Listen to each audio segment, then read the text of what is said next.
What's going on, everybody, and welcome to the Unlimited. I'm Kellen Nitro. Welcome to Nitromaniac TV's Wrestling Unlimited and NITROSTAKE Live about the 2023 WWE Survivor Series and opinion and review. And of course, I am the hardcore fan, the week in week out watcher. I must bring in the lapsed fan, the guy that you see from our retro NITROSTAKEs from time to time, and also joins me on here. Ladies and gentlemen, it's Mr. TL joining us tonight. How are you doing tonight, sir? I am finally well composed. Was that insane or what? I am finally well composed. A little bit. A little bit composed, a little bit whatever. We are taking your comments and your opinions and reviews on the 2023 WWE Survivor Series, an opinion and review wherever you're watching us. We're going out all over the place on Facebook, so if you see us on Facebook, feel free to throw comments and likes and subscriptions and whatever our way in the comment boxes and that stuff, as well as streaming through the Elite Wrestling Society on Facebook, the old freakatnitro.com Facebook page. We're also on, where else are we? YouTube, obviously, Nitromaniac TV's Wrestling Unlimited, and on my Twitter at, we decided we're going to call it Twitter X, right? Twitter X. Twitter X, yes. Okay, so Twitter X. We're on Twitter X through my at kellennitro account. We're also on Threads now as well at kellennitro. So a myriad of places to get caught up and check us out. So as I officially changed the background, there we go. It is a Survivor Series War Games that we're going to take a look at. The pay-per-view that just concluded on WWE Network and the Peacock in the U.S. The date, of course, November 25th, 2023, from the Allstate Arena in Chicago, Illinois, USA. Mm-hmm. Yes. I'm containing myself. I can't wait. You are doing a great job of containing yourself. All right. Well, we have to talk about, 5 matches here, and then we can let your excitement go and that stuff. And obviously, we'll talk about the fella whose jersey hangs behind me here a little bit later on. But is that mine? No. I still have yours in the bag that I bought it. I should actually get it to you one of these days. Christmas is coming. I'm rapidly running out of time. Yes. It would be good for Christmas. Yes. It is a month out, everybody. Just in case, if you haven't looked at the calendar, you have 1 month of shopping time left. 1 month. He's excited, and it's just his excitement is just beaming onto me tonight, and I'm just giddy with excitement now. I'm just like, cool, we're doing a show. All right, great. I need to explain my situation at the moment. Okay, I am both extremely adrenalined up right now after what just happened, but I'm also exhausted, as this in personal life is the hardest part of the work year, where you start to put in the extra overtime and the sleep is getting really, really thin. Oh yeah. And the mornings are getting really early and the nights are pretty late. And then all of a sudden you don't know where you are, except bam, you're here on NITROSTAKE. Yes. And we promise we will get this done and wrapped up so you can get at least 4 or 5 hours of shut eye, before tomorrow for you. So and I'm going to be crazy until then. Crazy, everybody. What we're going to do right now is we will bring forth the Undertaker. Woo! Undertaker! At the bottom of the screen is the Undertaker with all of the results from tonight's pay-per-view from the Allstate Arena in Chicago, Illinois. In case you want to know how your favorite did in whatever match and you hadn't had a chance to check it out yet, or you had a chance to check it out yet, and like us, you completely forgot about it in the hysteria of the ending of the show.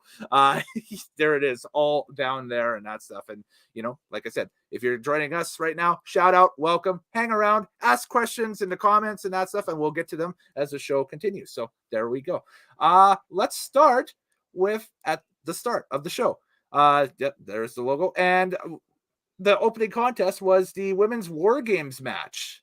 And this was basically damage control. So Io Sky, Bayley, Asuka, and Kairi Sane taking on Becky Lynch, Shotzi, Charlotte Flair, and Bianca Belair. The runtime for this thing was 33 minutes and 35 seconds, with the quote-unquote face side, Becky, Bianca et al.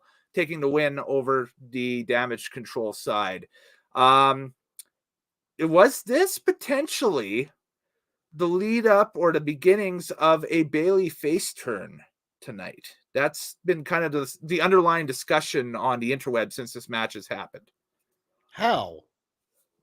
She she sacrificed herself and took the pinfall. Okay. I'm relaying the information as Damage Control is a heel group, not a face group. Yes, they are.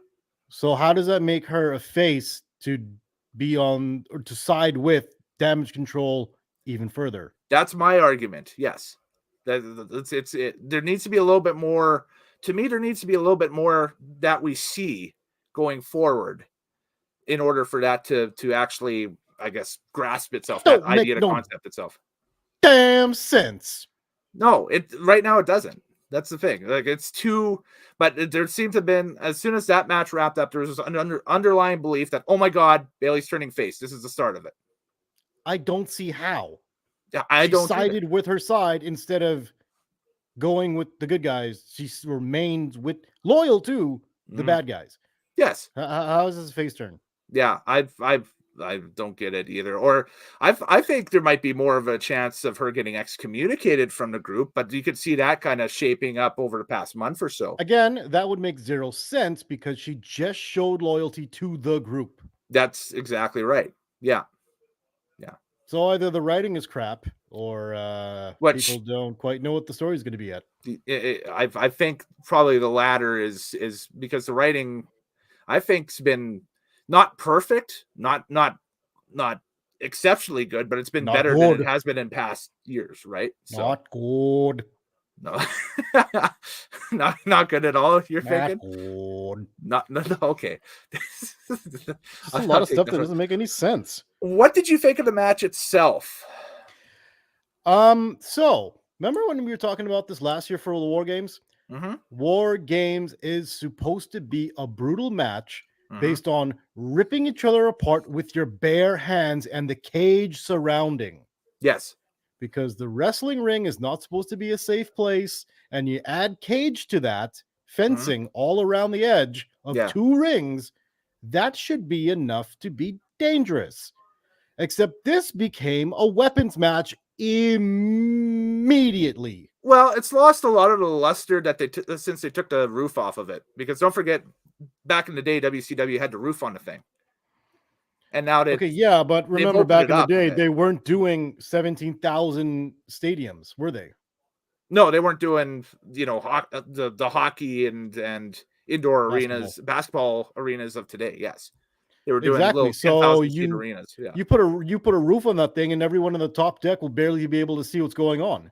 Good point. Okay, I never thought of it like that. That's actually a really good point to talk about that. But regardless, they always book this thing in arenas that would allow for that cage to I guess get set up properly in it. You don't see it like in the real brand new arenas. Like, for example, where we live, I don't think they could set up a War Games match at Rogers.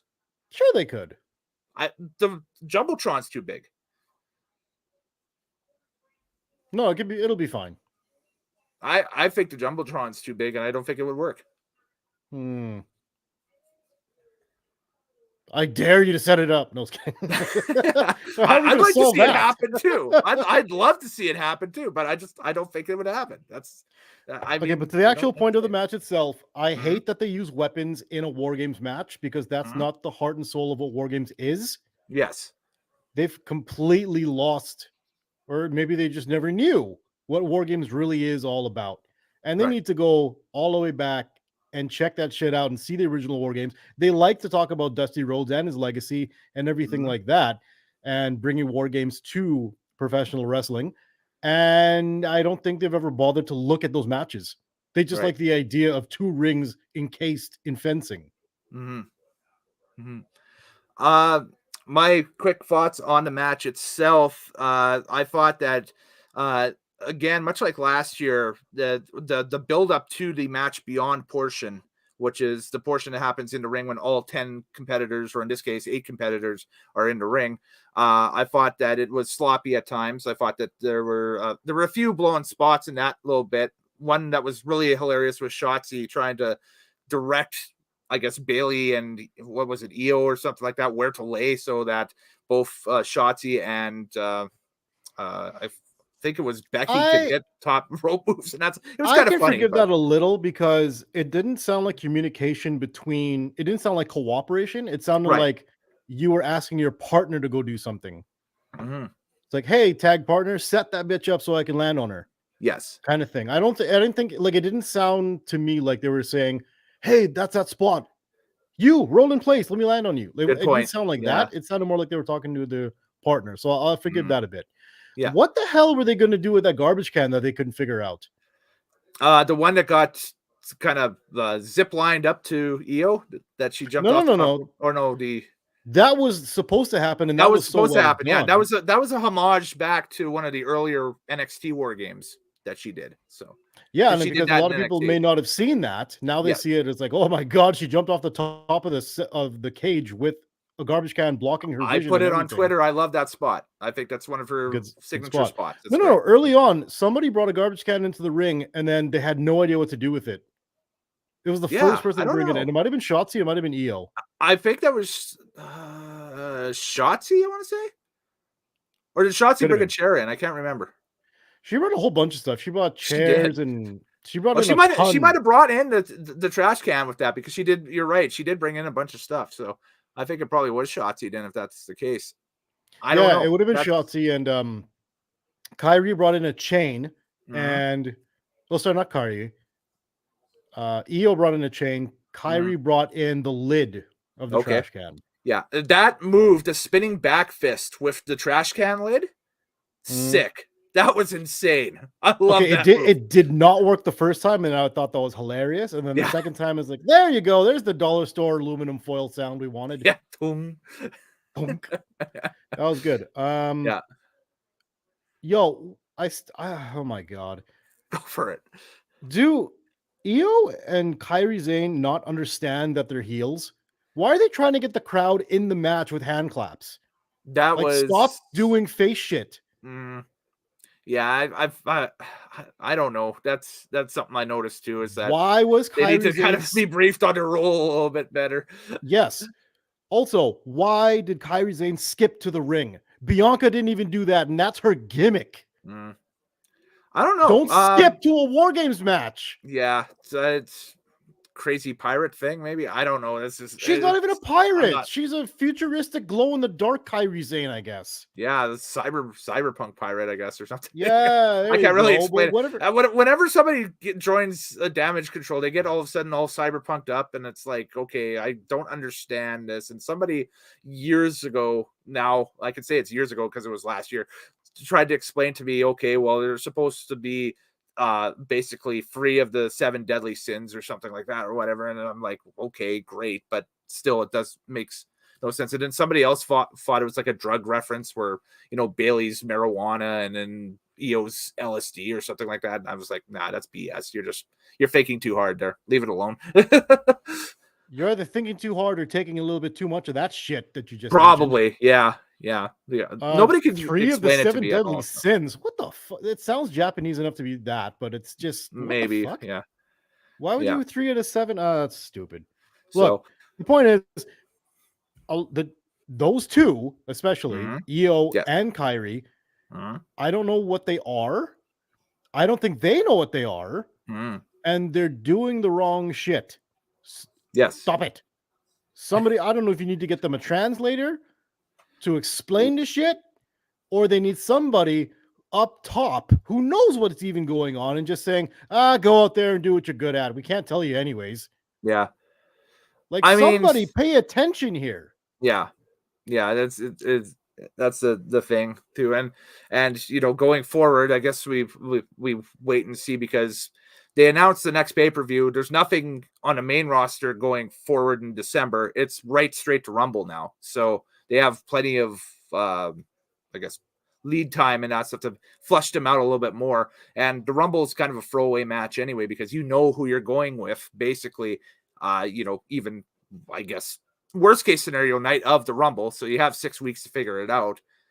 Speaking And of throwaway everybody else match, is just in there for filler anyway. So speaking of throwaway match, okay, what exactly is the point of this match? of the War Games match, this is what I have a big problem with is the point of War Games, because they mentioned early, yeah, if you climb out of the cage, you forfeit for your whole team. yes. That's a newer rule, though. That never used to be part of it, but since WWE took control of it and started doing them, and like you said, they started the cage without the roof, they had to justify not having a roof on top of it. So that's the storyline reason, that people... Right, but I'm saying, okay, so then logically, if the match really means nothing and nothing's at stake and nothing's on the line, yeah, and you've just put into this match because they told you to, like, logically, what stops one of them saying, oh shit, it's 2-on-1, this match doesn't mean anything, I'ma just bounce? Well, for the psychology of it, we'll talk more about it in the men's War Games match, but there was some bits of psychology in there for that would justify that. I mean, on the men's side, you had, Drew wanted a chance to get at Uso for costing him the title. Sure. And Priest, it ended up being, had this grand scheme to weaken Seth Rollins so Rhea could run down with the briefcase and cash in for Money in the Bank. Sure. For that. So that's the two examples that stood out for me in the men's match. But in the women's match, that's a great question, other than, I don't know, good team versus bad team, and good team fights for what's good and bad team fights for, what's bad or what they think is right, I guess. So that, I guess, is my other problem with this, is that if you market the match before you market the angle, yes, then the match is pointless. So what I mean is, like, if you set up, so you're saying that this could have been easily settled in a traditional Survivor Series 4-on-4, like an elimination tag, like they used to be. Sure. Yeah, because absolutely. The War Games is supposed to be the pinnacle of like a gang versus another gang, or a group versus another group, or a faction versus another faction. Yeah. Right. But like, they just kind of threw the good guy team together. Yeah. At the last minute. minute. In both cases, they threw the good guy. No. Well, yes. That's true. Yeah. So it's like, it's a useless match. There's no...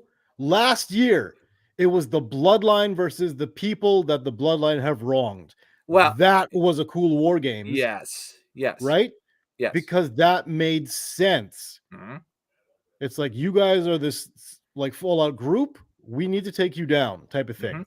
Yeah. And we're gonna do it we're gonna do this in the cage and settle it and rip each other apart with our bare hands and all that good stuff. It doesn't. So the match concept doesn't work if there's nothing really at hand storyline wise. Right. Okay. I had a thought that I was going to back off of that there, and it just is, the train has left the station. It's like, oh no. But yeah, I could totally see that. Exactly. No, that's great thinking on your end. Did definitely could have, this match itself could have really been explained. It's, and maybe the same message brought forward in a traditional 4-on-4 Survivor Series match, in an 8-man tag with the 8-man elimination tags and that stuff. If they were really going to do this properly, Damage Control should have been doing more chaos on SmackDown. Right. Like, really get that group over as like, we're dominant.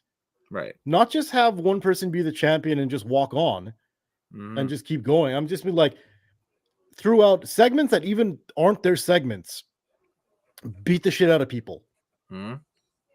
Matches that have nothing to do with, go in there and beat up the people. Like NWO this thing. Yes. Like, be a dominant faction and just being like a group of like high school girls that have like their own clique. Yeah. Because Exactly. that's what it comes across as. See, if somebody explained to me that's what damage control is, I would have said, yeah, great. Okay, it's the high school popular group. Great, awesome. I get that. I can equate to that. Not, one's drugs and the other's drugs and the other thing is no. One's mushrooms and one's is LSD, and that one's definitely cocaine. And Dakota Kai can just be coffee. Caffeine, yeah. Yeah. I guess.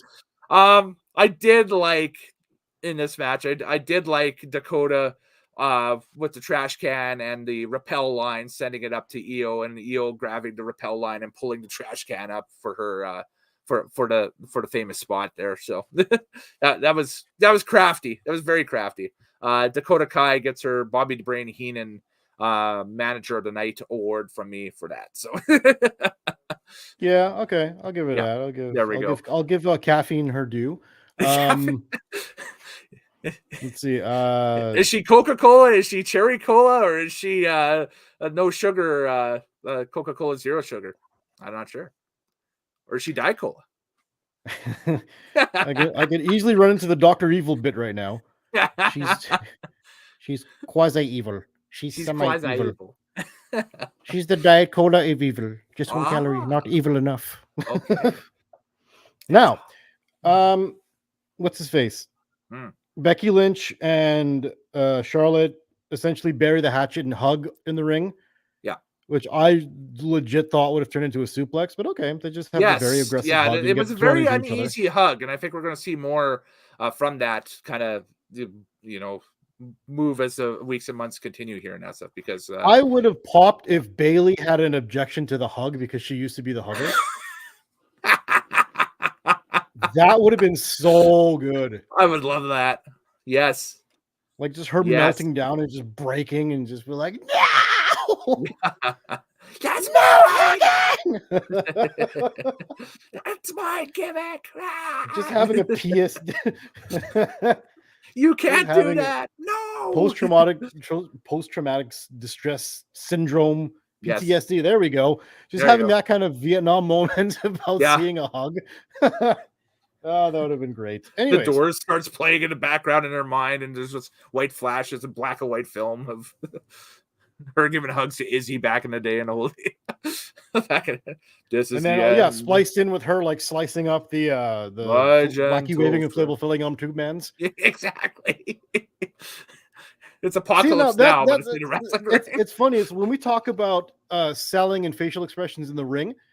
Now, this is a good little wrestling lesson. Is that if you do the right facial, we should be able to see that conveyed in just her actions. Yes. That's what you try to do as a wrestler. Yes. Those kind of faces and that kind of selling is that we can imagine that that's what she's thinking in that moment. Mm-hmm. That's what a good one would do. Yeah. But we've just made it completely up in fiction as a hypothetical. That would have been funny. Anyways, Bianca Belair with the 2 whippy hair. Yes. Dual whips. Yes. Why do you have your hair that long in a War Games match, lady? 2 of them. They could have tied her up to something using the fence. I thought they were at a certain point in the match. When her and Becky got sat back to back in the middle of the second ring there, I thought that's what they were doing, was tying both of them up with Bianca's hair, but it wasn't. It was with the chain. So with the chain, the same chain they used to go get missed the golden opportunity there, guys. What's going on? Definitely. The only person I saw... You should have the same haircut as Shotzi. Yeah. Go for the Sputnik. Right? Let's go. That's so evil. Anyways, the only person that got shredded, like, the cage is being used the way it's supposed to be used. Yes. Where you use it to, like, shred someone. Yes. Bianca doing a power bomb to Io Sky onto the fence. That was the only time it was used correctly. Yep. Everything else was just weapons.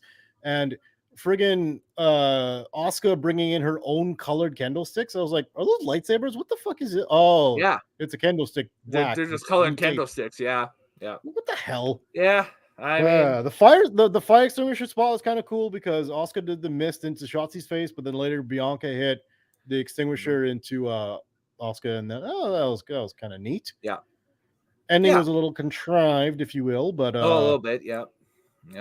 Yeah, all the damage control is down and out, and the good guys got the table that the crowd has been clamoring for some reason. But they brought it out at the end finally. Table up until what happened at the end of the main event, Table was the biggest pop of the night. Both times it was used. Everybody loved Table. Yeah, the Table is more over than everything. Yeah. Just about. Just about. Yeah, that's pretty much all I could say about this match. Is I hate the build up to this. Yeah. I hate the modern version of the War Games. I hate that they don't understand what it is, what it's supposed to do, what it means. It's just a weapons fest. A lot of that stuff is kind of easy.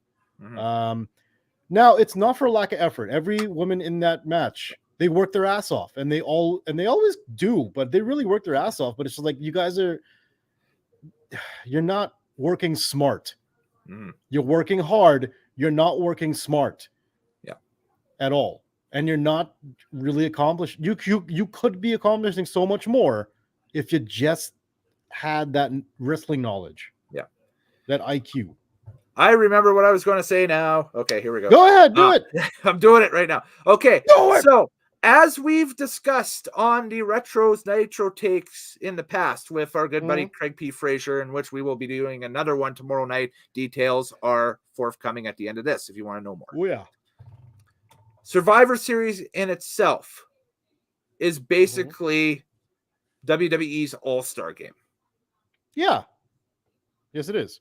I.e., it's a throwaway game that doesn't usually mean much in the standings, if anything, but can they coexist to get a win? Yeah. You're right. That's a very good way of putting it. Yes. It is your all-star game.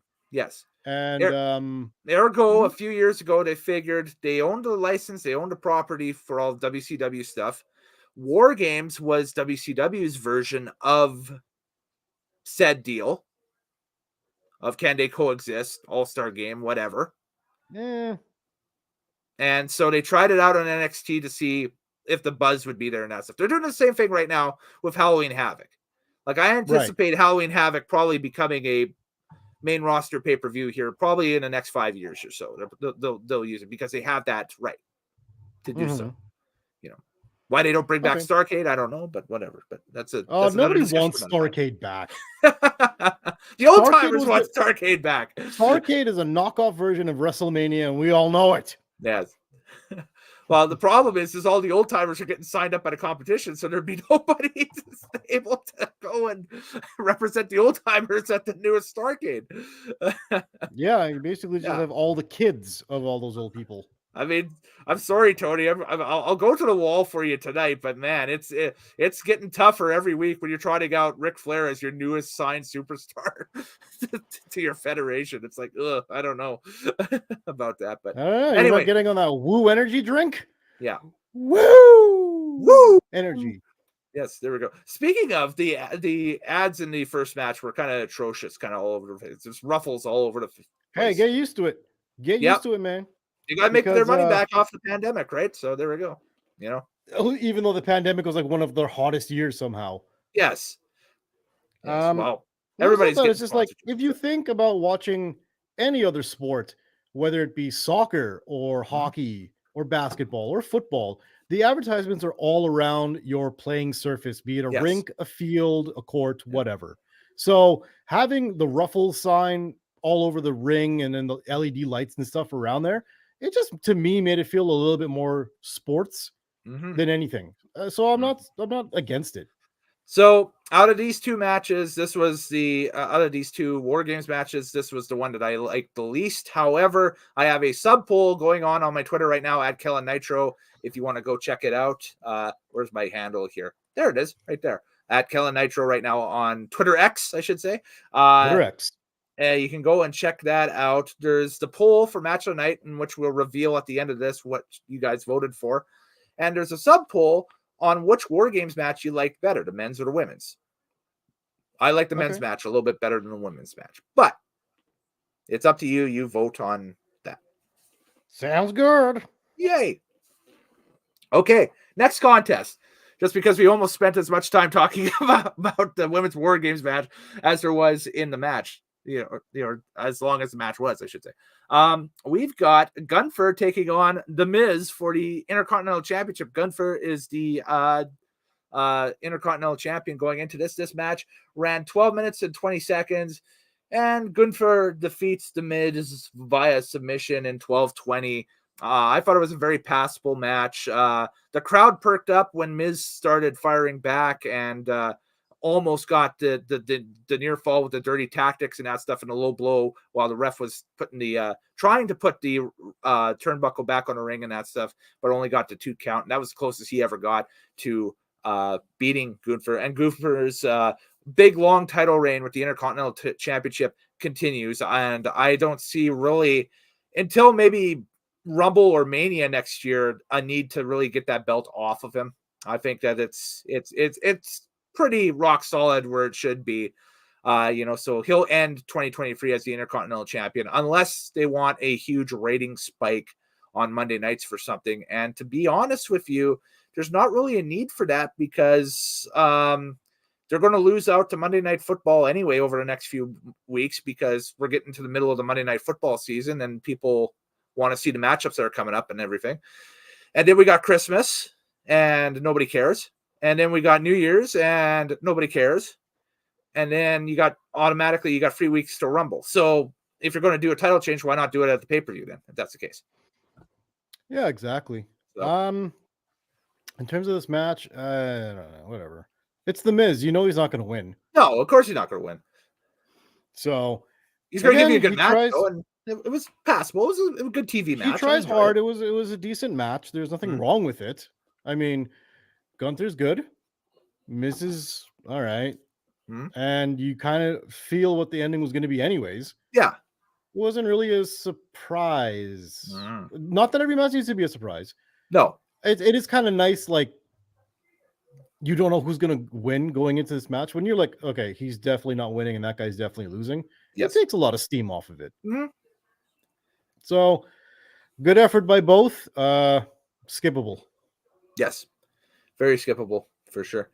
We'll talk about, we're just going to run through the matches just because I think nothing really big happened backstage in vignettes or anything like that. And whatever did happen was either setting up, would Randy Orton show up in the main event or not? Basically, that was like the only underlined thing that we've seen going into the main event. Like, would Randy Orton show up in these backstage things and whatever? And that's about it. And, maybe a couple other things leading out of it or whatever. Like, we might get, Otis and Chad Gable in a tag match against Pretty Deadly or something like that tomorrow night on Raw or something like that. I don't know. Who cares? Anyway. That's the problem. Who cares? Who cares? How about that? What should have been leading up to last night, Carlito versus Santos Escobar, did not happen because of the injury angle to Carlito. They pulled him and they put in Dragon Lee instead. So Dragon Lee took on Santos Escobar in a... Let me try that again because I'm hanging on that S. No, keep going. Just Santos Escobar, there we go, in a singles match. And the runtime was 7 minutes and 40 seconds. Santos Escobar, of course, started his heel turn out of the LWO, basically putting out of commission Rey Mysterio. And now they've put Carlito out of commission. So 2 members of the LWO are out. And the guy who kind of spearheaded the whole thing is now no longer in the group. And like I said, so Phantom Driver, 1, 2, 3 for Santos Escobar. This match could have been on SmackDown, for God's sake. It could have been, yes. Yeah. It could have been moved to the pre-show, honestly, too. Like, I mean, that's the thing, is that there was supposed to be, and I wonder if they're going to move this to Monday Night Raw. There was rumor that it was going to be an open challenge for Shinsuke Nakamura. Yeah, they've been plugging this for weeks, and they were plugging that for weeks, that he was going to be in an open challenge on Survivor Series, and a lot of people had CM Punk's name written into that Punk was going to be the guy that came back and got the open challenge, I guess, for it, right? I guess they didn't want to do it that way. No, I guess not. The way they did it is, well, we'll talk about the way they did it, but the way they did it, I think, kind of supersedes, in my opinion, what what that would have been. I'm glad they did not do what they did at the middle of the show for a Shinsuke That's Nakamura right, match. because the That's rest of the show would have been like, yeah, like who cares about the rest of the show after that? exactly. At that point, it's like, That would you know, some AEW bullshit. So yeah. I'm glad WWE thought that one out a little. Yeah, it's not well thought out. Dragon Lee, this was very interesting for me because I used to cover on his channel New Japan Pro Wrestling quite religiously, and Dragon Lee was one of the hot stars in New Japan in about 2017, 2018 ish, and got the nod over to WWE. They've been using him in NXT off and on, and now he's up on the main roster. It's quite evident that his style has been WWE-ified a little bit. It's a lot safer style than what he had going into NXT. Didn't get a chance really to watch a lot of Dragon Lee in NXT other than the odd takeover match here and there. That's about it. So this was kind of my first real exposure to WWE NXT or WWE main roster, I should say, Dragon Lee. And it's going to be a longer road for him, I think, getting up there. There's potential for him maybe in a few years to be upper mid card, but I don't know if he's necessarily the next quote unquote Rey Mysterio going forward. I think that might be has been looking for the next Rey Mysterio. Well, the next big Latin superstar since basically Eddie passed away in 2005, right? So Rey Mysterio. And well, maybe that's why they keep trotting out Rey Mysterio, right? So no, that's what I'm saying. That they've been looking for the next Rey Mysterio since they got Rey Mysterio. That's what Vince McMahon used to do. It's like you would get a Hulk Hogan and immediately start looking for who's the next. Yes. You would get a John Cena, who's the next. Gladly, he's not exactly that much influential where it's like they got Roman Reigns and immediately it's like, who's next? Because they've been looking for the next Rey Mysterio, and you will never find another Rey Mysterio. You will find thousands of masked Mexican wrestlers. You will never find another Rey Mysterio. Yes. A Mexican American who grew up doing lucha libre and also knowing how to cut a promo in English. Yes. And then learning both styles across the border, back and forth. Yeah. Like, where the hell are you ever going to find that again? Yeah, it's a once in a lifetime. Well, he's what we would call in the hockey world and that stuff a generational talent, right? So, he is a generational talent. Yeah. That's exactly what he is. It's awfully hard to find, another generational talent. That's why they're called generational talents, right? So exactly. So diamond and rough, right? God, the amount of guys. I don't think there's anybody on either side right now that could be that person. They've tried with so many different people. Sin Cara, Kalisto, whatever. And then you fake over on who's currently with AEW, Cien Almas. They had Andrade. Yeah, Andrade, I should say, yeah. And Del Rio, Alberto, yeah, so on and so forth, right? And they've varying levels of success, but not over the top, right? Not we need to sign him to a lifetime contract type success, right? You will never get another Rey Mysterio. They need to stop trying that. And I'm not saying stop bringing in Mexican wrestlers or masked wrestlers. I'm saying of course stop trying to make them the next Rey Mysterio. That's right. Let them do their own thing. Yep. Yeah, let them do their thing and appreciate what they do and hone in on what they do and capitalize on what they do. Don't just try to make them the next Mysterio. It's always a big mistake. Right. Exactly. Next match. Women's title, WWE Women's Championship on the line next as the surprising Zoe Stark took on Rhea Ripley in a one-on-one contest. This match was 9 minutes and 15 seconds. From the moment that Zoe got the nod out of that Battle Royal on Raw a few weeks ago, I was like, okay, so this is just basically to keep Rhea preoccupied so that there's no illusion of her interfering in the men's War Games match. But as we've seen, she almost interfered in the men's War Games match to a kind of an epic level. But this was basically just to tease that, okay, Rhea had her match. Maybe Zoe took enough out of her that she's not going to come out for the main event or whatever. But of course, she came out anyway. So that's what that purpose was, at least. Yeah, again, this has the problem of the Miz match where immediately you go in going, she's not winning this match. What is the point? Yeah, none of the out of the 2 title matches tonight, neither contender was realistic to win the belt from the champion. Not at all. The only difference was Zoe Stark is a better wrestler than Miz, and Ripley and her put on a decent match. There's a few hiccups here and there where they're timing and they just didn't gel quite right. I don't know how often they've really worked with each other. Maybe on house shows. I don't know. Yeah, this was one of the first times they've maybe worked a handful in NXT, but they weren't really paired against each other in one-on-one contests a lot. They were in multi-women matches a lot and that stuff, but never in a one-on-one type thing. So exactly. So I don't know if they've had enough time to gel and really get down what they do.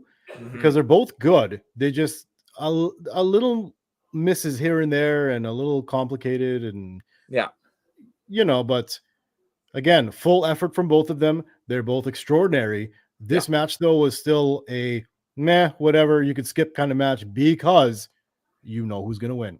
Yes, exactly. And you had the anticipation of what was coming up in the main event coming your way. So yeah, it's kind of a placeholder. Let's wait no longer. We know that the Royal Rumble is the next pay-per-view on January 27th from Tampa, from the Trop in Tampa. Come on, get out with it. And we know the rest of the results. So this was the main event. It was the men's War Games match, 5-on-5. Cody Rhodes, Seth freaking Rollins.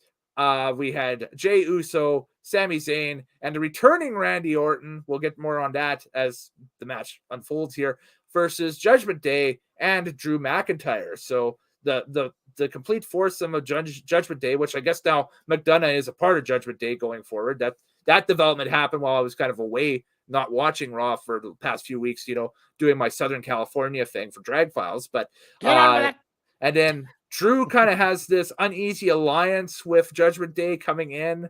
And it's like, okay, the only reason why he's there is to get his hands on Jey Uso because he feels Jey Uso, and correctly, cost him the championship at Clash at the Castle last year in 2022. So along that lines. Meanwhile, the face side is wondering, is their buddy Randy Orton going to show up? Because Cody put in a phone call but was very vague about it. Maybe Cody needs a better sell plan. I don't know.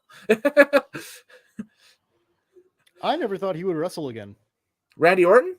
Yeah. It sounded pretty bleak, didn't it? It really sounded. It sounded like the Big E situation where he probably won't wrestle ever again. He looked great. Yeah. Yeah. He looked very crisp. Monstrously big. It looked jacked.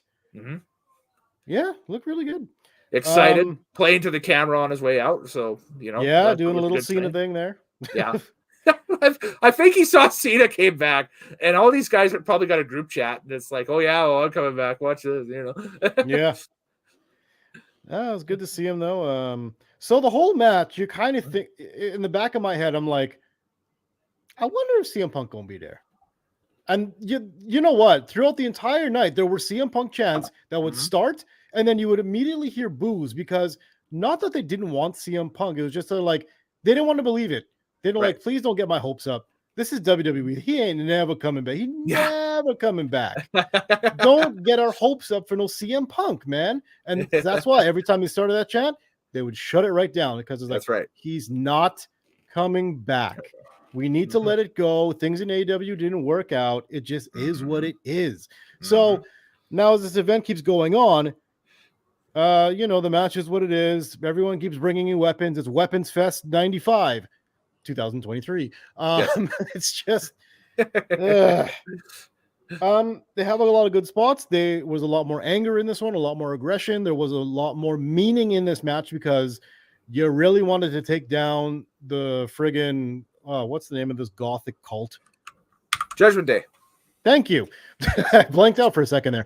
Everyone wants to take down Judgment Day because you just hear that theme song, you want to boo them. They've been running Raw. Every start of Raw, you hear that theme song and you just want to destroy them. Yeah. And you have a team that's just not cohesive. They have issues all amongst each other. It's like, can they coexist to take down this evil reign of terror? These gothic weirdos. This is why I wish we had Craig on the stream tonight, because we definitely would get a rendition of said theme song from CraigPFraser. But I don't know how versed in the modern product he is right now, or if he even watched the show not tonight. at all. Oh, not at all. Not at all. But anywho,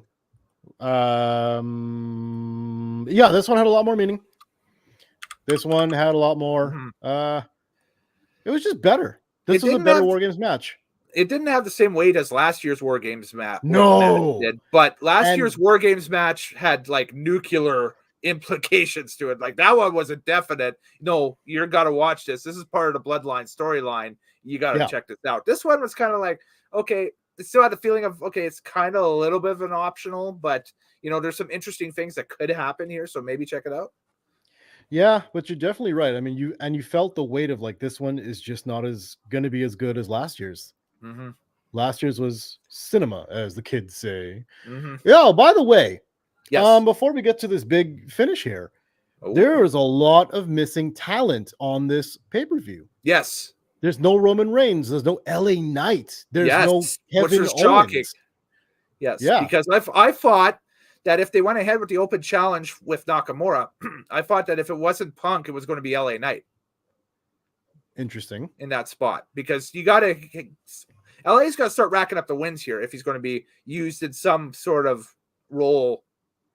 Like the high profile wins, not just the ones on SmackDown on Friday nights and that stuff. You know, well, I guess there's no more PLEs going into Rumble. Either they're going to put him into the Rumble match basically cold without much momentum other than the TV and that stuff, or you know, there was the option tonight to have him answer Nakamura's open challenge and have him beat Nakamura in the open challenge, and then, hey, okay, he's got this going, and then immediately declare for the Rumble maybe in a week or two and say, hey, I'm going into the Rumble, you know?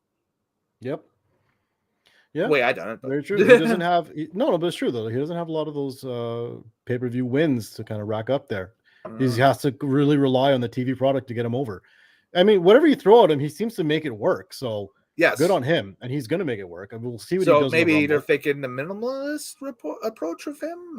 I don't know. But. I don't know. I don't think they're really ready to do anything with him because of his age. But keeping in mind, and this is really weird, friggin' Damian Priest is 41 years old. Yes. So hey, you know, I know, right? Maybe don't put age as a big factor as it used to be. I mean, AJ Styles is in his mid-40s doing main events on SmackDown off and on, so he's injured. He wasn't there because he's still out, he's hurt. Isn't he? Yes. Yeah. Who else is missing? I mean, it's a major 4 pay-per-view. You don't have Brock Lesnar. You didn't bring back Cena. No Solo, no Bloodline. Yeah. No Paul Heyman. Yep. So I'm just like, wow, okay, y'all missing. They did this with a lot of stars missing. They did, yeah.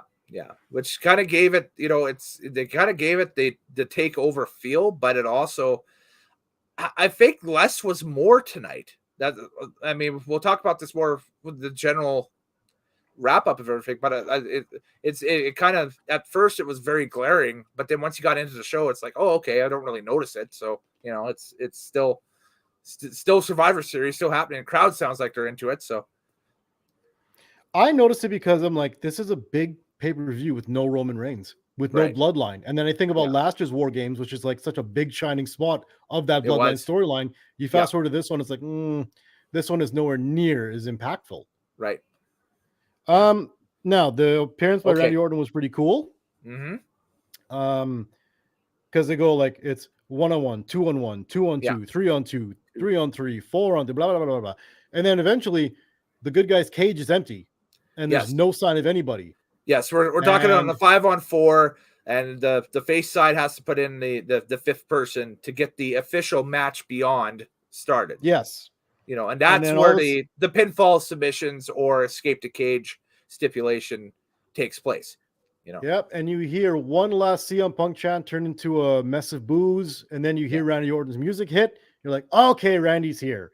Okay, CM Punk's not coming. But it is what it is. Here comes Randy Orton. We got to rewind back a little bit there.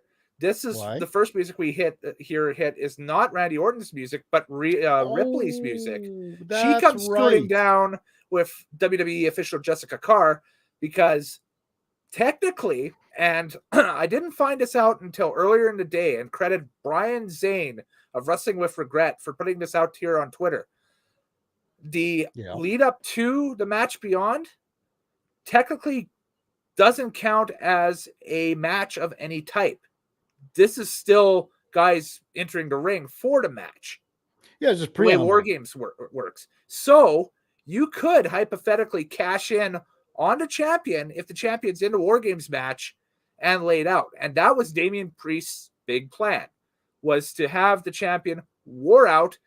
They make the call for Orton. Orton's not there, but Ripley runs in with the Money in the Bank, cashes in, and he gets the 1-2 free on Rollins. He's the champion, and then I guess it didn't matter what happened the rest of the War Games match because he ended up being he would end up getting the ultimate goal, right? The world championship, right? But Orton's that's music you're right, and that basically bails out the thing because everybody's standing there with their jaws open, like, "Oh my God, Orton's actually here," and instead of somebody rushing the thing through, right, and handing it to the ref and saying, "Hurry up, let's go," right? While he's making his slow saunter to the ring, they're just standing there with their jaws against, like, and then you see, that would have been so much. That would have been a cool moment. Yeah, would have been like the other 4 members lock the door. Yeah, so Randy can't get in. Yeah. Because the moment he was in the ring, then everybody's entered. They ring the bell. The match has started. So exactly. So lock the door or keep it closed. Like have 2 guys pull on it, so Randy can't get in. Cash in, become the champion. Climb and escape the cage just a forfeit because get out of Dodge. You got your goal. Yeah, exactly.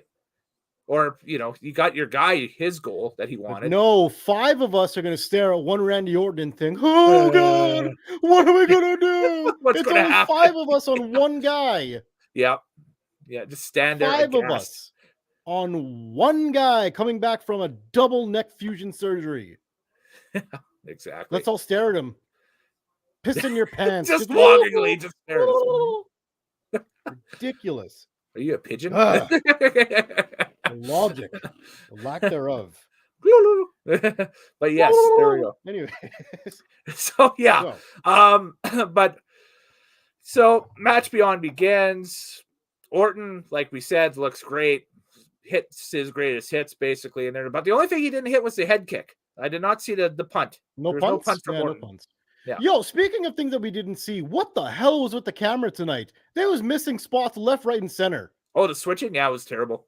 No, not the switching. The fact that the cameraman would miss completely what was going on. Oh, the ringside camera. Yeah.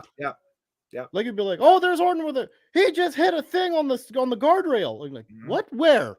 Yeah. And then the camera would get it after the fact. I don't know. Who's his face? Somebody got when everybody started doing their finishes one by one. Right.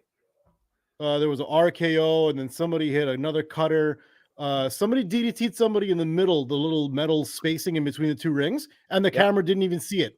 So we didn't see it. We just heard Michael Cole yell it. Yeah. Oh my God. It's like, what happened? Yeah. He just planted him on the steel. I didn't see it. Yep. I didn't see it either.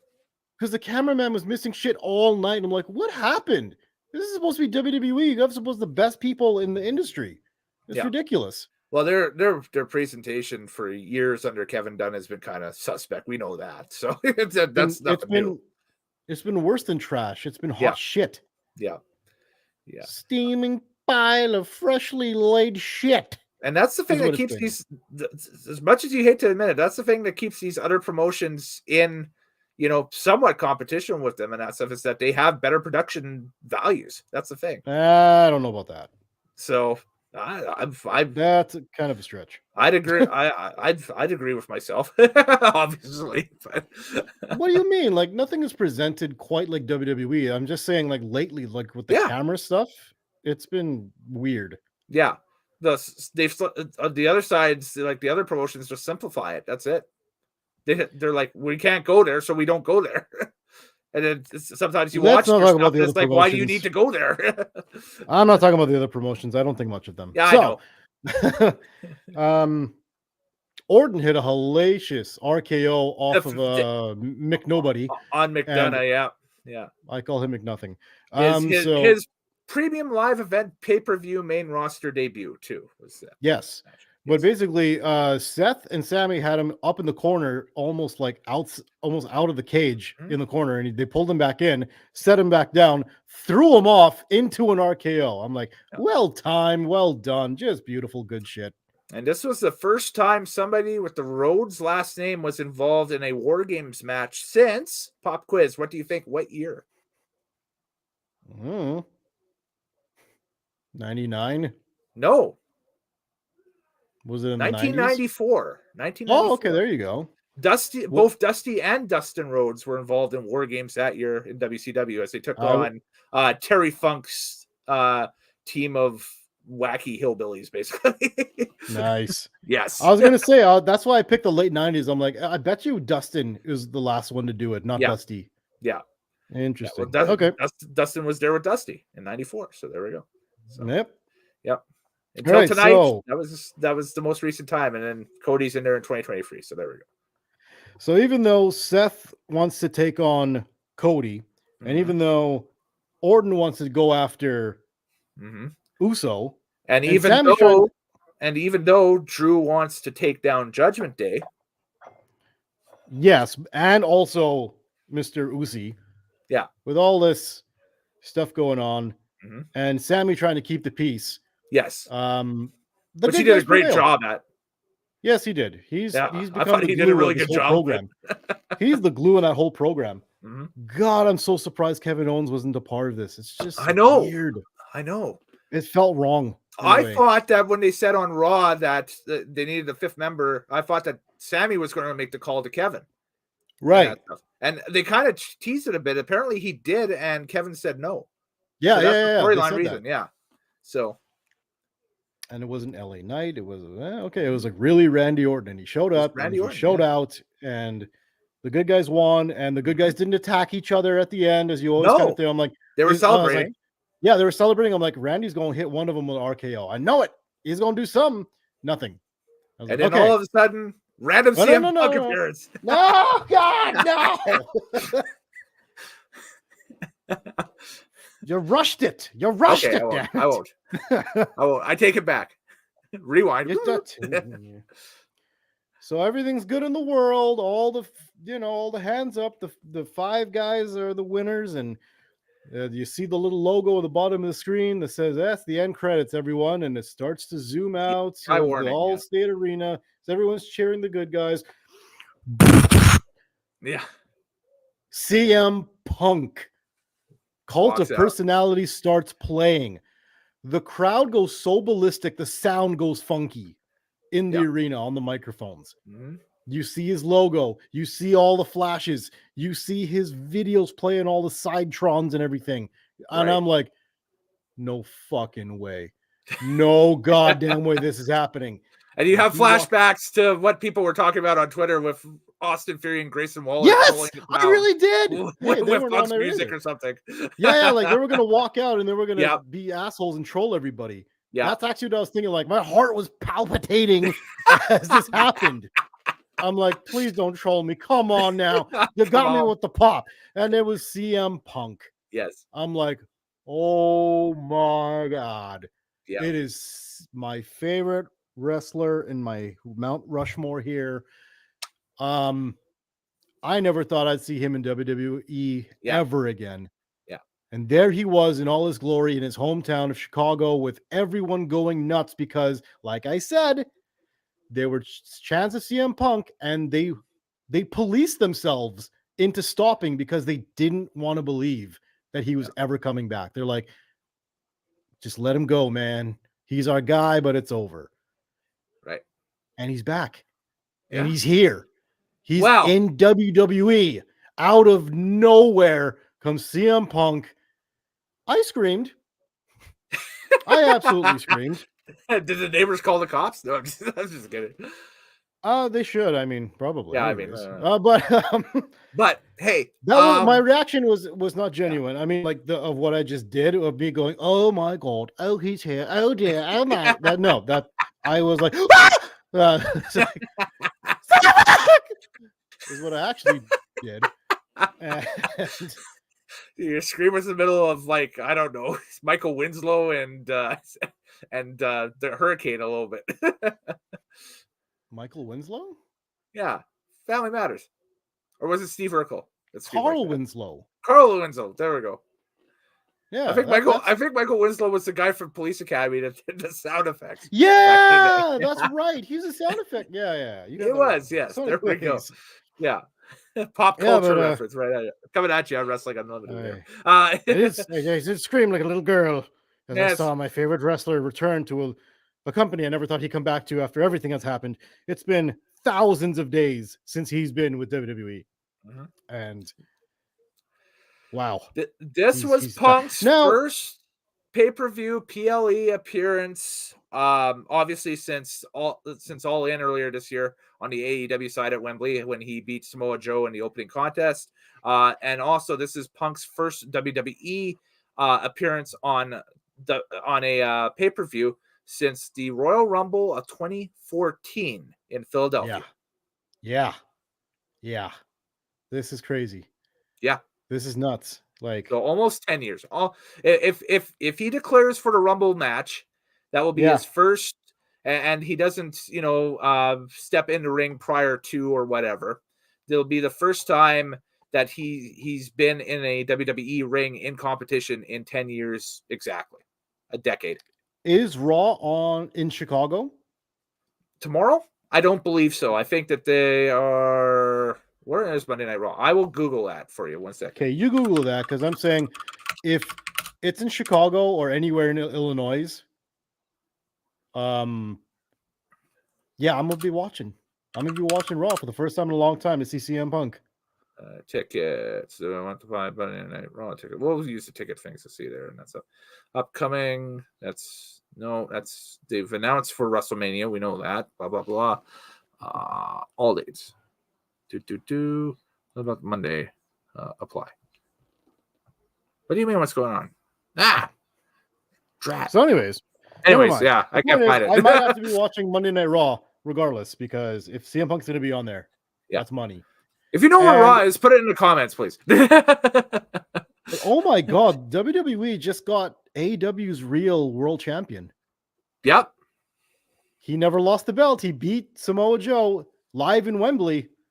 He did not lose the belt. Here's the scarier part. He still owns the physical belt, too. They never sent it back. We have an AWA Jerry Lawler situation on our hands here. Except it has a big X we have a across it, WWE so Medusa situation happening here. Yeah, except it has a big X across the front. So it's like, you can't prove what it says. Yo, they got oh, man. What a blow to AEW.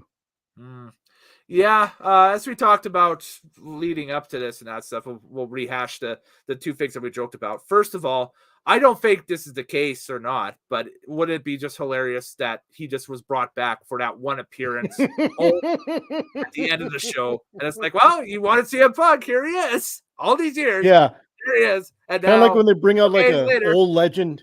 Yeah, they just bring out an old legend just to say hi, guys. And they just leave. Yeah. Hey, maybe he's the headliner for Hall of Fame next year. Who knows, right? So that'd be such a kick in the balls if they brought him out just for the pop and just bye. Thanks for that. All right, bye. That was good. Thanks, man. Yeah. Hey, like I said, he might be the headliner for the Hall of Fame next year. Maybe he takes Edge's role as the wrestling legend on the WWE roster going forward. You know, Rey Mysterio is already the wrestling legend. Yeah, but do you want a Hall of Famer versus Hall of Famer match? That'd be kind of cool on a pay-per-view. I don't know if you want to put... it's too soon. You don't even have The Rock in the Hall of Fame yet. That's... Is The Rock a WWE Hall of Famer? Great question. Hang on. Is that a great question? Really? The greatest of all time? Please don't put that up as a real question. No, I'm Googling it right now to see if he is in the WWE Hall of Fame. No, he's not. He put his grandpa and his dad in. He's never been inducted. You're right. He isn't. Exactly. I don't see it at all. Yeah. Yeah. The Rock's not even in it. Yeah. So that's a good point. That's a good point. Yeah. So, but hey, like I said, CM Punk might be a safe bet if you can't get The Rock for this year's WrestleMania for whatever reason to be the headliner. Or if Brock doesn't want to do any more things. That's true too. Yeah. Yeah. If Brock is indeed he's gone, a Hall of Famer. Yeah. Yeah. Even so, I mean, if Angle's in the Hall of Fame already, Brock should be now too. And Brock he can come back as a living Hall of Famer if he wants to, because Goldberg did. Yeah. Goldberg came back as a Hall of Famer and won a title and had to drop it to Drew in front of nobody. Yep. So, I mean, why not Brock? Yeah. Yeah, why not? Great point. Great point. The point is, CM Punk is back and I can't believe it. And I'm falling apart here, people. There we go. So, yeah, Mr. TL is over the moon, as we say. So, there we go. And here's the moon. I'm over it. Over the moon. Yeah. Final call for questions or comments if you're watching us on Facebook or on the YouTubes or whatever and that stuff on tonight's Survivor Series War Games card. We'll answer them as they come in if you want on our opinions and whatever. If not, you can hit us up on Twitter as well. We'll put those socials up at the end of the night. But while that's going on, we're going to talk match of the night poll because that's when the pay-per-view went off the air. I didn't get a runtime for the pay-per-view, but who cares? So it was well into the free 240, 245 mark, something like that. Match of the night. So we went over to Twitter at kellennitro on Twitter for my match of the night poll, and arguably the War Games category won by a landslide. I don't think anybody else voted in anything else. So there we go. So I did ask which War Games match got the match of the night from the voting public. Was it the men's or the women's? In a surprising twist, 66.7% of you say the women's match was the better War Games match than the men's match. So complete polar opposite of what both you and I think. Yeah. Thoughts, concerns? It's just this. I'm just old, all right? I feel you. I'm there too. No, it's just people. I guess that's what they want. They want matches that don't make sense, that don't need to be put together, that have no logic, that just have a lot of fun, kitschy little spots and no reverence or remembrance of the history. The kids, they like the flips and the flashiness and stuff. They like the flips and the dives, and they love the weapons, and they love the little gimmicks, and they don't care about the history of wrestling. They don't care about the roots of wrestling. They don't care about where these things come from and why they exist and how they should be used and how they should be applied. And it's just sad. Well, I care about the history, which means I'm going to kick back and watch after we're done with this tonight by myself the 1989 Survivor Series, because that's one of my favorite all-time old school pay-per-views. And I also got the War Games DVD set from years ago that Dusty hosted and that stuff. So I might watch a little bit of that too before I crash out for the end of the night. But we also care about Is that a little prelude to when you have to pick a pay-per-view for us to watch in retro? Oh, absolutely not. I have something else completely different in mind. So, you bastard! All right, I have something else completely different in mind. If I can get all of it together, then we will do it. So I'm chasing down bits of it as we speak. So, if it involves Doink the Clown, I'm going to hit you. It does not involve Doink the Clown. Thank God. You have a 100% Doink the Clown free type promise from me for this one. All right.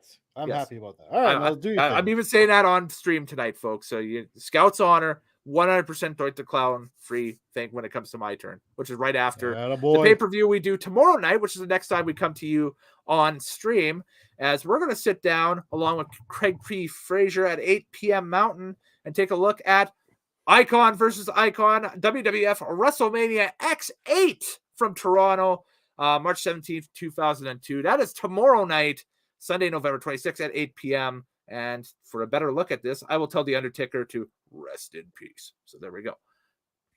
Nice. So everybody's got a chance to take a look at that. Mark that in your calendars. Come join us. Ask us questions about this legendary show and give us your feedback on Hogan Rock or whatever match you'd like. Maybe you're going to give us feedback on RVD and Regal. I don't know. Well, we'll see.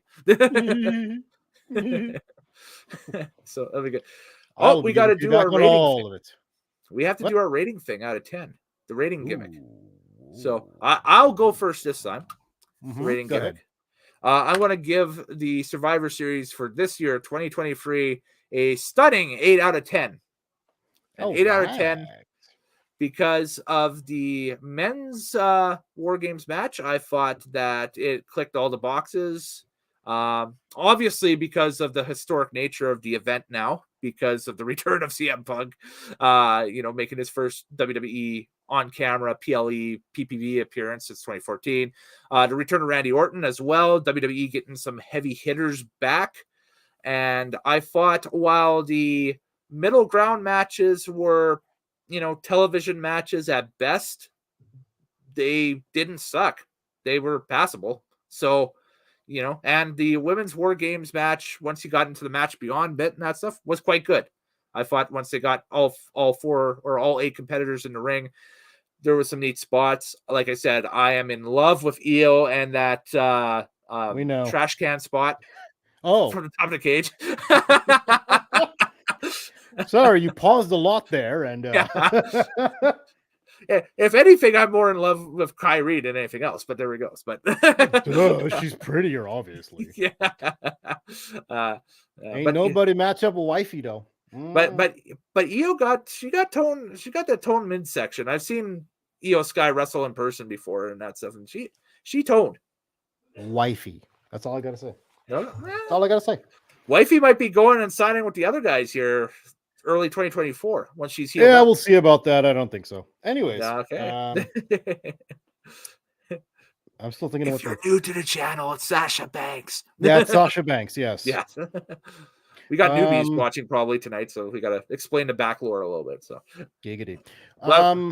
What? Okay, I have a question. If I don't know if you have a database to research this or to look this up in your history. Okay. The show in AEW where Bryan Danielson and Adam Cole showed up. Okay. What did I give that? I don't know. It was in August. It was some kind of AEW paper. Oh, okay. So that was Forbidden Door probably last year, I think. Was that Forbidden Door? I'd have to go back and watch that.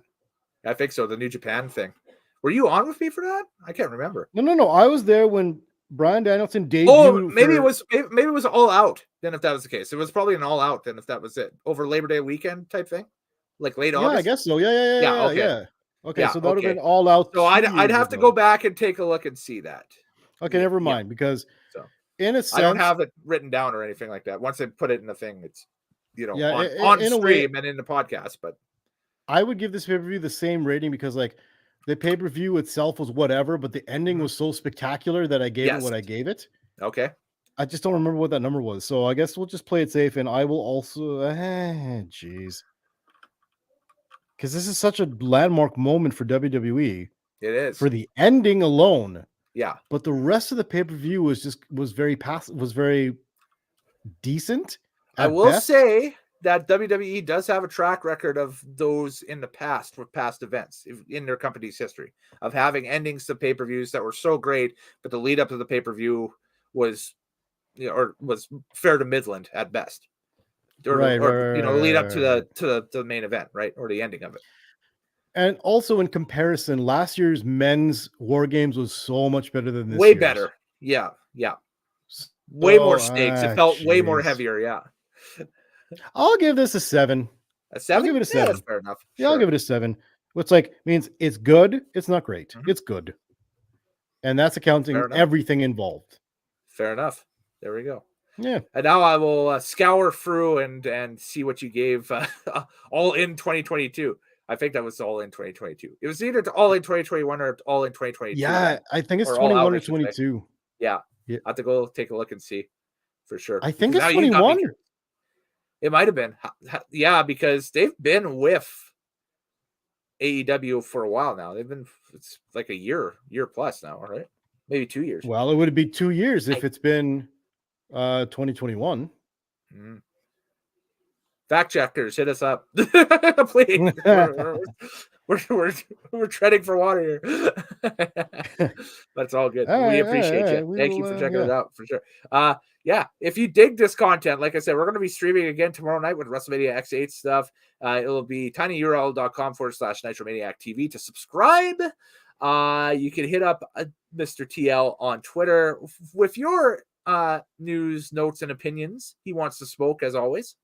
I want that smoke, baby. A TMLoutan. You're damn right. I'm kellennitro across everything now. So I'm on Twitter X. I'm on Threads. I'm on the YouTubes. I'm on streaming video. I'm on Facebook. I'm on probably weird third-party sites that pirate our stuff for some odd reason. So, who does that? Who would pirate this? For what reason? I don't know. Who's paying attention? But I tell you what, it's not this site, but it's the other site that I run, Drag Files. The weirdest thing I've ever seen is people who have grabbed the video and have grabbed videos from that site and uploaded it to their own video hosting services and that stuff without my permission. Weirdos. Really weird. And it's like, come on, guys. Seriously? Like, what's going on here? Just share the link, please. You don't have to capture the video or download it and throw it up on a weird third party like Daily Motion or something like that. Yeah. You know, bunch like, of come on. freaking weirdos. Yeah, it's strange. Like, I spend enough time and it goes out to enough sources that you should be able to, do it. So, or consume it. You don't need to, do that. But hey, I looked up something. Okay. It was absolutely AEW All In 2021. Oh, wow. Okay. Yeah. Then you definitely sat in for me with that. Yeah. Because we did do that show. Here. I'm like, because they're like, why did I hate this pay-per-view again? I'm like, oh yeah, the Bucks versus the Penta Zero people in a steel cage using Jordans with staples on the bottom. Right. That's that one. That was infamous. If you give me a second, I could scour and see what you did give it, and then we can compare. So just give me a second here. Let me see. 2021 All Out, she said. All Out 2021 opinion and review. You were still in your old location. Hey, yes, that's right. That was the old location. That's why, because I've been in this location long enough that both All In Outs, whatever, were here. Except for that one. I gave All Out Chicago that year a 7.5 out of 10. Yeah. And you gave it, because I think you went after me. Yep. Drum roll, please. I can find it. I gave it 7.5 out of 10. You gave it 7.5 out of 10 as well. Oh, wow. Okay, I'm consistent then. Yes. Yeah. All right. Yeah. So there we go. This was better than All Out. So do you want to up it? Now with that knowledge, you can up it to 7.75 if you want. I don't care. Okay, I'm not petty. You know what? I'm not petty. It was a 7. It was a 7. It was a 7. Okay, so you're sticking with 7 here. Okay. I should downgrade that that AEW one. I can't do that. Once we're done with the stream, and once that's finished, I can't do that. No. Okay, you know what? Because you're right. Because I can't do that. It is still the night of. I'm still thinking about it. In comparison, I can't call that pay-per-view better than this pay-per-view. I can draw it a draw, 7.5. I like how we're establishing ground rules, and this is like what, the 20th or 25th episode we've done this already. Hey man, we gotta have laws and legalities. It's the principalities about the motherfucker. It's like the last classic NITROSTAKE we did, folks, and we're trying to figure out, okay, how old or what's the limit for how new we can get with these pay-per-views and that stuff. And I was like, I think we said 10 years, but I can't. I legit thought the deal was until WWF was no longer and became WWE. That was the cutoff. I thought that was the rule, but we've covered stuff since then. After that, I think. Just like look back at the. I don't think we've done it. I don't think we've done any. Oh, maybe we haven't. I don't know. No, on Retro we haven't done any WWEs. On Retro, the newest show we've done. Well, tomorrow will be the newest show we've done. Is WrestleMania? Yes, X8. and that's you're still right. a WWF. The last WWF, Yeah. WrestleMania. Yeah. So we've done, we've done Rumble 91, we've done SummerSlam 92, we did Survivor Series 94, King of the Ring 98, No Way Out 2001, SummerSlam 99, yep, WrestleFest 95, which was a Coliseum video exclusive. SummerSlam 94 was our most recent. And then, so tomorrow will be our most recent pay-per-view that we've covered on that show. Which is the last WrestleMania to be a WWF. Yes.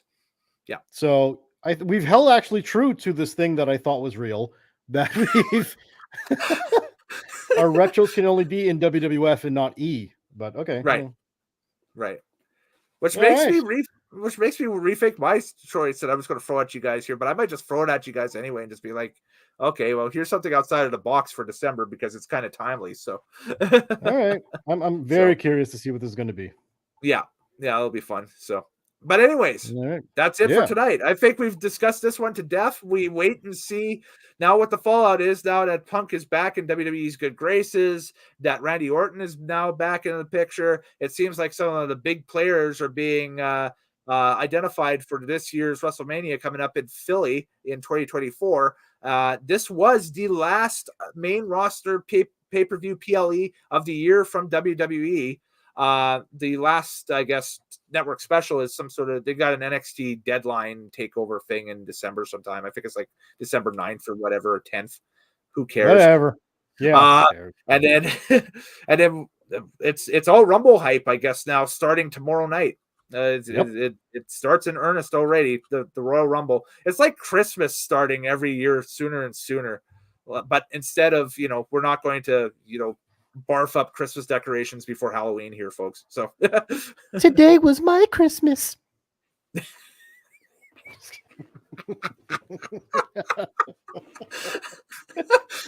good, because I didn't get you anything. You owe me a CM Punk t-shirt, goddammit! I know. And it's, like I said, literally sitting here in a bag. It's just the next time I see you in person. That's it. I thought, okay, so we'll take you a quick trip behind the curtain here, folks, because I know people are still watching, and then that'll be it for tonight. Is that I've taken off doing this California deal for Drag Files and that stuff. Got invited to the NHRA World Finals, which is a huge season-ending drag race where all the world champions are crowned and that stuff and whatever. So had a great time down there. We're talking down there and that stuff, and we're like, hey, wouldn't it be cool? Look, the three of us, myself, Craig, and Mr. TL here, say, hey, wouldn't it be cool to get together or something, prior to, or maybe in November, early December or something like that, or whatever. And you're like, well, maybe let's do a Grey Cup party or something. I'd be like, that's great. That's awesome. Now, Grey Cup up here are big football tournament. It's a big, old, huge football trophy. It's the Canadian Super Bowl. Green Day played at halftime this year. It was fun. And the underdog team won, which was always great to see. So we were talking about that, and you're like, yeah, let's do it. It's great. So I messaged you last week, and you're like, oh, I can't. I got other things on the go. So already, folks, we can't get our ducks in an order to meet up. That's the big gist of the story here, is that it can't happen. Sorry. My family's chili overtakes any plans that I might have for Grey Cup. Well, it's because you didn't want to work, and if both of us came over, you would be working to prepare one of your trademark epic meals, which are always great. Listen to me. My parents legit said we want the family over for Grey Cup, and we did. No regrets. Yes. I don't want to hear it. No regrets. Quit busting my balls over this. Like the tattoo, RAGRATES. No regrets. Bitch, I gotta work some overtime tomorrow. I ain't got time for spelling bees. Yeah, I know. All right. So until tomorrow night, he's been Mr. TL. I'm Kellen Nitro. Do join us again tomorrow. Like I said, 8 p.m. Mountain for WrestleMania X8 in review and the merriment. We will have CraigPFraser with us. He's always funny, and that's great. But Till then, hope everybody enjoyed the Survivor Series. CM Punk is back in WWE. Randy Orton is back in WWE. And we are one step closer now to Rumble season, which apparently will kick off in earnest tomorrow. So we'll see what happens. Later days. Happy wrestling watching, folks. CM Punk. We will see you next time here on the channel.